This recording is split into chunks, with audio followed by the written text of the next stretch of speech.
d'acqua in un'ora, quasi 200 da stamattina. Un nubifragio si abbatte su Polesine colpendo soprattutto Rosolina Mare e Portoviro. Oltre 100 segnalazioni ai vigili del fuoco. Il governatore Zaia firma la dichiarazione di stato di emergenza. Inchiesta a Palude è durato 8 ore, faccia a faccia tra l'ex assessore arrestato e i PM. Boraso deciso a rispondere punto su punto alle accuse. Tragedia sull'altopiano di Asiago, 38enne escursionista in passeggiata con il cane scivola e precipita in un dirupo. Per la donna nulla da fare, è stato l'animale che abbaiava disperato a dare l'allarme ad un gruppo di turisti.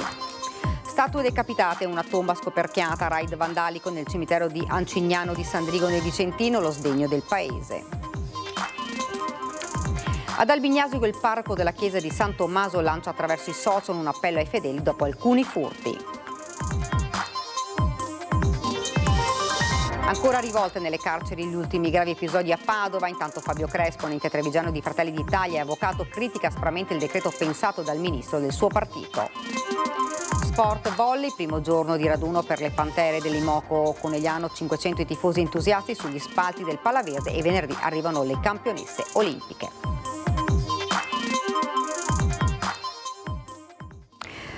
Buonasera, ben ritrovati, edizione regionale dei nostri notiziari. Dunque l'avete sentito, 160 mm d'acqua in un'ora, quasi 200 da stamattina. Nubifragio si abbatte sul Polesine provocando un'alluvione che colpisce soprattutto Rosolina Mare e Portoviro. Oltre 100 segnalazioni ai vigili del fuoco, attivata anche la protezione civile regionale. Il governatore Luca Zaia ha già firmato la dichiarazione di stato di emergenza.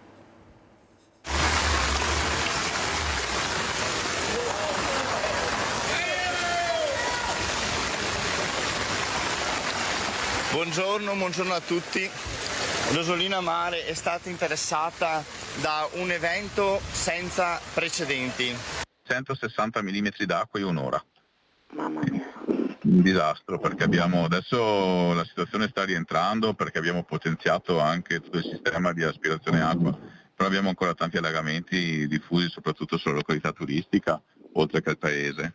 Un disastro, come afferma il sindaco di Rosolina Mare, Michele Grossato. Dalle 7 di questa mattina e fino quasi alle 17 sul Polesine si è abbattuta una vera e propria alluvione. Solo nelle ultime 48 ore sono caduti 180 mm d'acqua. La pioggia ha allagato piazze, case e negozi, come vediamo anche nelle immagini di Nicola Brugiolo dalla pagina Facebook Meteo Bassano e Pedemontana del Grappa. A tratti anche 30 cm d'acqua in attività commerciali e per le strade. La causa è stato un cosiddetto temporale autorigenerante che dal mare continua a muovere verso est, colpendo proprio le zone tra Chioggia, Rosolina e Portoviro. Si tratta di fenomeni temporaleschi che si autoalimentano a causa del contrasto tra due masse d'aria con caratteristiche termiche e igrometriche differenti. Una caldo-umida, presente alle basse quote, e un'altra più fredda e secca alle quote superiori della troposfera. Abbiamo allertato con il COC, abbiamo allertato il centro di protezione civile regionale, che hanno mandato aiuti e sono a contatto sia con il prefetto e sia con l'assessore regionale Bottacin, che mi ha già chiamato 2 volte. È una situazione abbastanza critica.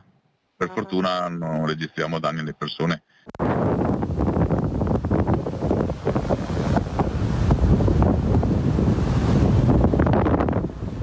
Danni, tanti danni alle cose, ma fortunatamente per ora non si segnalano incidenti alle persone, né a Rosolina né a Portoviro, come ci ha confermato il sindaco Valeria Mantovan, alle prese anche lei con decine di allagamenti. Nonostante la pioggia si sia placata, le previsioni non sono buone. Adesso ha smesso in questo momento, però le previsioni dicono che ci sia pioggia, che ci siano pioggia anche più tardi. Speriamo che si sbaglino. Ora si tratta di mettere in salvo quel che è possibile, aspettare che smetta prima di poter fare una stima dei danni.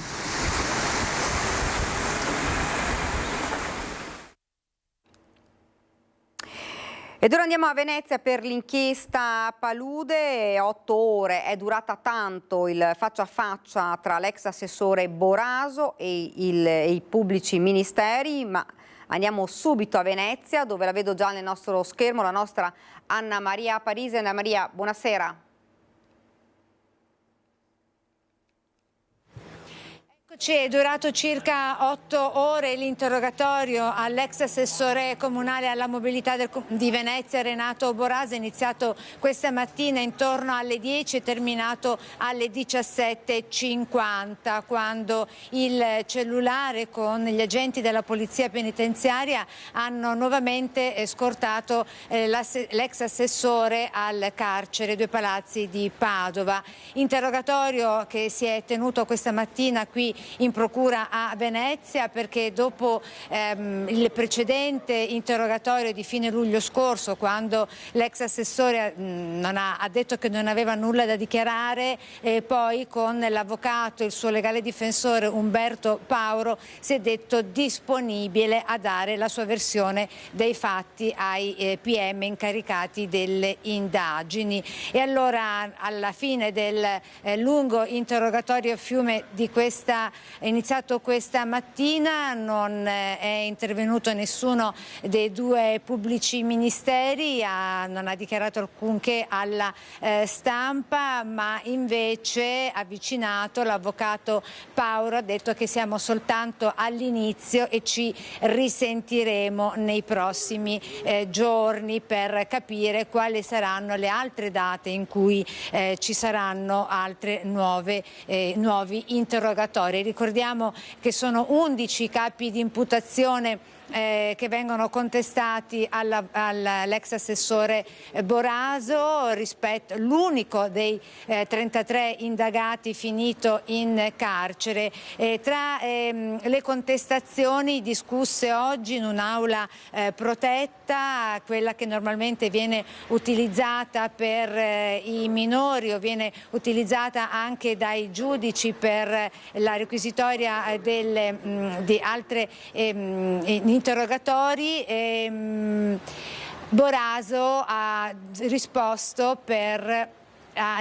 in merito alle presunte tangenti intascate.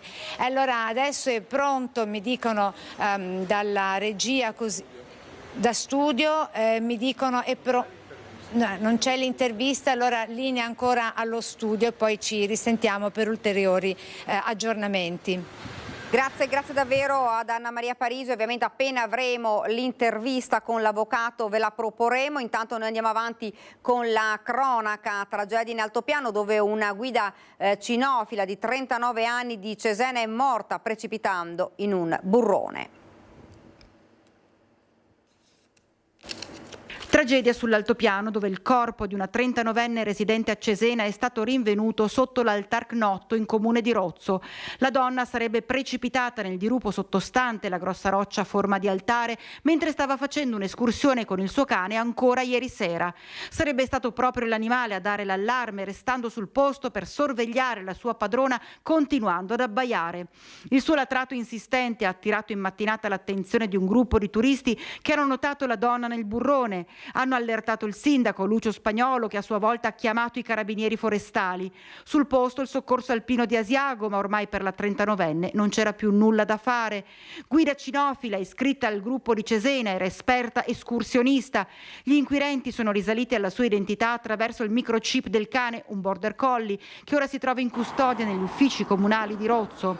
Un luogo teatro di un alto dramma, giusto 2 anni fa, quando un 30enne di Rovigo precipitò e morì nel tentativo di recuperare il telefono cellulare, come ricorda il sindaco Spagnolo. A 2 anni esatti dalla morte di Andrea, un giovane di Rovigo lassù, stamattina è stata recuperata una giovane donna emiliana di Cesena che con il suo cane faceva una traversata dall'Altaburg verso l'Altar Cnotto, un luogo frequentato soprattutto in questa stagione da moltissimi turisti. Un ringraziamento quindi ai carabinieri forestali e al soccorso alpino e alla famiglia della giovane vittima le nostre condoglianze e le condoglianze da parte di tutta la comunità di Rozzo. Fara di Sorigo è sotto shock per la morte di Simone Moro, 27 anni il papà. Vogliamo sapere cos'è accaduto a nostro figlio affinché possa servire ad altre persone.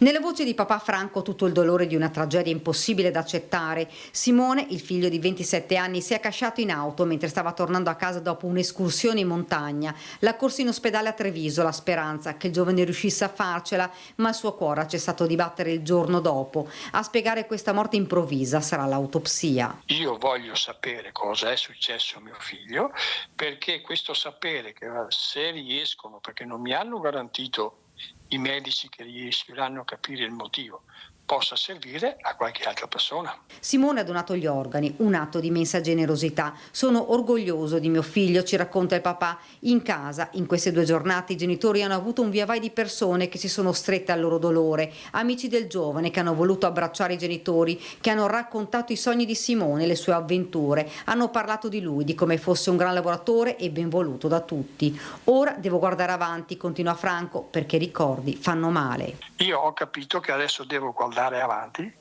e il mio scopo adesso sarà quello di mandare avanti quello che ha fatto mio figlio in questi anni, che ha cominciato la sua attività e voglio che vada avanti a nome suo, voglio che sia ricordato per quello che ha fatto. Il 27enne sarebbe diventato zio fra pochissimo e ne era orgoglioso. Saranno i genitori a raccontare al nipote le passioni, i sogni e le avventure di Simone. Non si dà pace la famiglia di Stefano Dabrosca, un camionista di 47 anni residente a Marghera, morto 10 giorni dopo essere stato operato per un ascesso in gola. La sorella deve conoscere la verità. Un ascesso in gola improvviso, la visita del medico di base, il ricovero all'ospedale di Cittadella, l'intervento e 10 giorni dopo la morte. Non si dà pace la famiglia, in particolare Susanna, la sorella di Stefano Dabrosca, camionista di 47 anni di Marghera, morto il giorno di Ferragosto a Eraclea, dove stava trascorrendo la convalescenza dopo l'operazione a cui era stato sottoposto il 5 agosto scorso. Nessuna patologia pregressa, un controllo costante legato al lavoro di camionista. Stefano Dabrosca, dopo 3 giorni di febbre e presentando un gonfiore sotto il mento, si rivolge a inizio mese al medico di famiglia che lo invia in pronto soccorso. All'ospedale di Cittadella gli riscontrano un ascesso retrotonsillare da operare. L'intervento viene eseguito con successo e dopo alcuni giorni di terapia intensiva e un post-operatorio regolare, l'uomo viene dimesso. Tutto bene fino al giorno di Ferragosto, quando l'uomo muore a causa di una violenta emorragia. Del caso di Stefano Dabrosca si stanno occupando i carabinieri. Nel frattempo si attende dalla procura la data dell'autopsia che non è ancora stata fissata. A piangere Stefano Dabrosca tutta la famiglia, con la sorella Susanna che da giorni non si dà pace e continua a ripetere: mio fratello stava bene, non aveva problemi, vogliamo solo conoscere tutta la verità.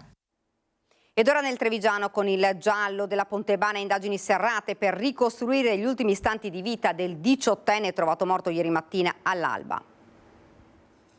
Non si può parlare perché se uno dolore troppo non si può fare. Il dolore è troppo, è male la mia testa. Non si dà pace lo zio di Ceik Tidiane Bance, il 18enne trovato morto sulla Pontebana Nervesa della Battaglia domenica mattina all'alba. Con una mano l'uomo si colpisce la testa e scandisce più volte la parola dolore. Non ci sono altre parole del resto per commentare la tragica fine di un ragazzo nato e cresciuto a Ponzano, poi trasferitosi in Francia con la madre e di nuovo in Italia nella Marca da pochi giorni, come racconta anche Eric, che con lui condivideva l'appartamento in questo condominio di Viale Tre Venezie a Treviso. Lui è arrivato in vacanza una settimana fa, Dalla Francia? Dalla Francia qua. Tranquillo.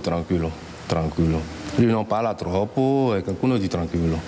Non era uno che parlava tanto? No. Anche i condomini avevano notato da qualche giorno quel giovane alto, magro e silenzioso andare su e giù per le scale. Persone educatissime, i va e vieni, anche ti senti, però non posso dire niente. E questo giovane lei lo aveva intravisto nei giorni? La settimana scorsa ho visto che appunto portava giù le immondizie, che mi guardava e mi ho visto che gli era giovane.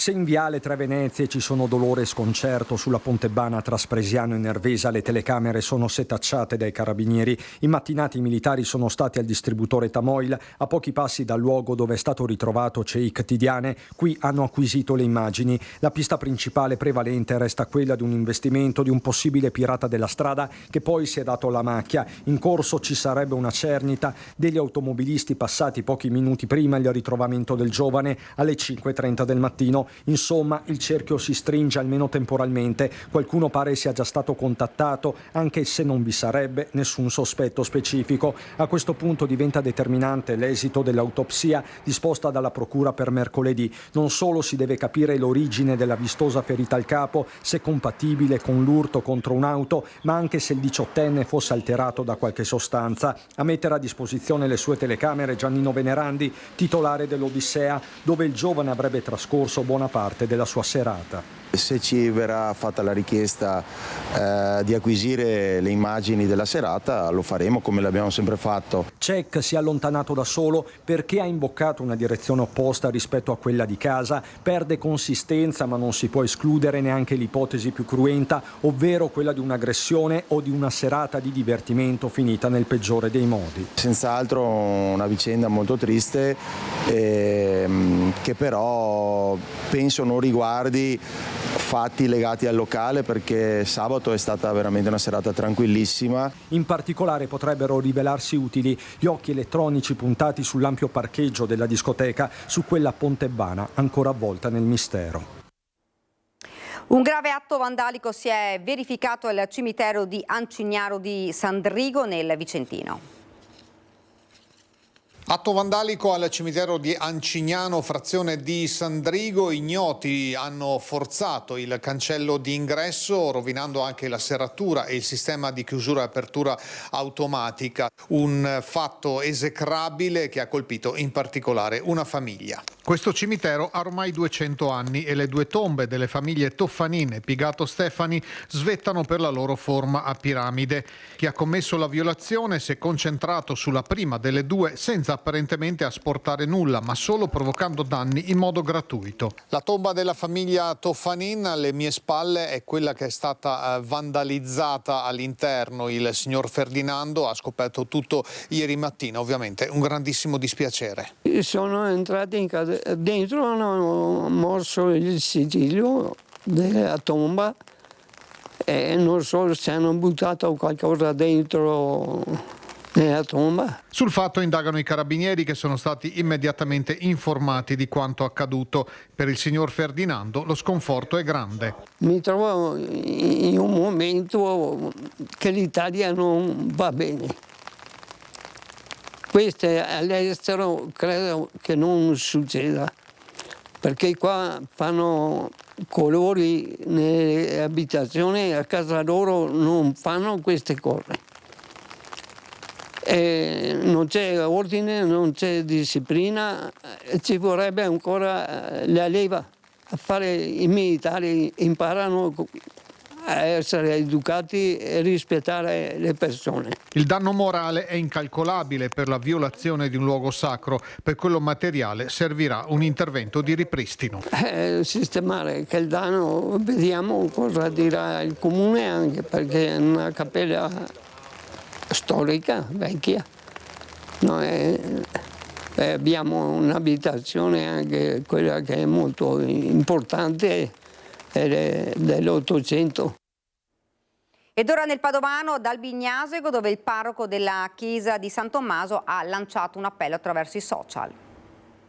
Un avviso che mai avremmo voluto dare, esordisce così Don Patrizio, parroco della chiesa di San Tommaso di Albignasego. I ladri infatti non hanno risparmiato nemmeno il luogo sacro e hanno derubato i fedeli durante la messa. Il sacerdote, dopo alcuni episodi avvenuti nelle scorse settimane, ha deciso di avvisare i suoi parrocchiani con un post su Facebook e attraverso il bollettino domenicale. Attenzione ai borseggiatori e alle borseggiatrici in chiesa. Nelle ultime settimane c'è stato più di un tentativo di furto durante la scommessa, scrive Don Patrizio.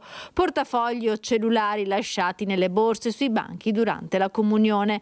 Fate attenzione, continua il sacerdote, soprattutto se state nelle ultime file. Purtroppo anche l'ambiente chiesa non è più sicuro e siamo presi di mira da persone senza rispetto né scrupoli, conclude nel suo messaggio.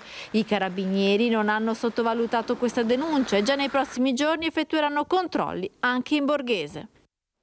In questi giorni di Ferragosto si sono registrate numerose tensioni all'interno delle carceri padovane, lo ha reso noto il SAP, il sindacato di polizia penitenziaria. Dal 13 al 18 agosto si sono verificati una serie di eventi critici che hanno comportato il ferimento di diversi agenti di polizia penitenziaria per contusioni e lievi intossicazioni dopo aver respirato fumo causato da incendi dolosi. Il 13 agosto un detenuto della casa circondariale ha dato fuoco alla sua cella, tanto che sono stati fatti evacuare altri detenuti. L'andamento di violenza crescente, si dovrà chiamare l'esercito per garantire la sicurezza, ha detto Donato Capece, segretario generale del SAPE. Secondo il report del garante dei diritti dei detenuti, nelle carceri del Veneto si registra un indice di sovraffollamento del 146%, un numero superiore al già gravissimo dato nazionale che si attesta al 131%, una dura critica al recente decreto del ministro Nordio da parte di un esponente dello stesso partito, l'avvocato Fabio Crea. Se la finalità del decreto carceri, come mediaticamente veniva indicato, doveva essere quello di supportare nell'immediato la situazione emergenziale, in particolare del sovraffollamento e delle condizioni al limite dell'umano e della dignità personale all'interno delle strutture carcerarie, devo dire che questo decreto carceri non è utile, non è assolutamente utile. Lapidario Fabio Crea, avvocato penalista tra i più noti, ma a nessuno sfugge come la sua figura di esponente di primo piano di Fratelli d'Italia renda quantomeno particolare il giudizio critico sul decreto carceri pensato dal meloniano ministro della giustizia Carlo Nordio. Ma tant'è, di fronte a un indice di sovraffollamento delle carceri italiane del 131% e di un Veneto che supera la media con il 146%, si tratta di una questione pragmatica, spiega Crea.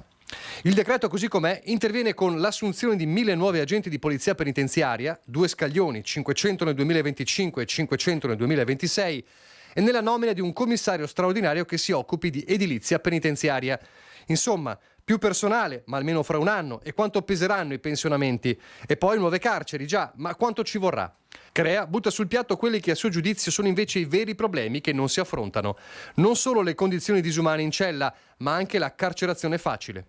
C'è un abuso di custodia cautelare, certamente, c'è una situazione per cui c'è una promiscuità tra persone detenuti in stato di custodia cautelare in attesa di primo giudizio e detenuti in via definitiva che ovviamente vivono due situazioni completamente diverse, soprattutto perché si parla di soggetti che ancora non sono stati condannati in via definitiva, quindi anche per Costituzione devono considerarsi persone innocenti fino a prova definitiva, e soggetti invece che sono condannati in via definitiva e il cui percorso detentivo deve essere necessariamente diverso, deve essere un percorso risocializzante, separati, dice lei. Deve essere necessariamente separato. Okay. Soluzione che il decreto carceri attacca Crea per ora non recepisce. Non vi è alcuna norma che aiuti una situazione di deflazione della detenzione carceraria.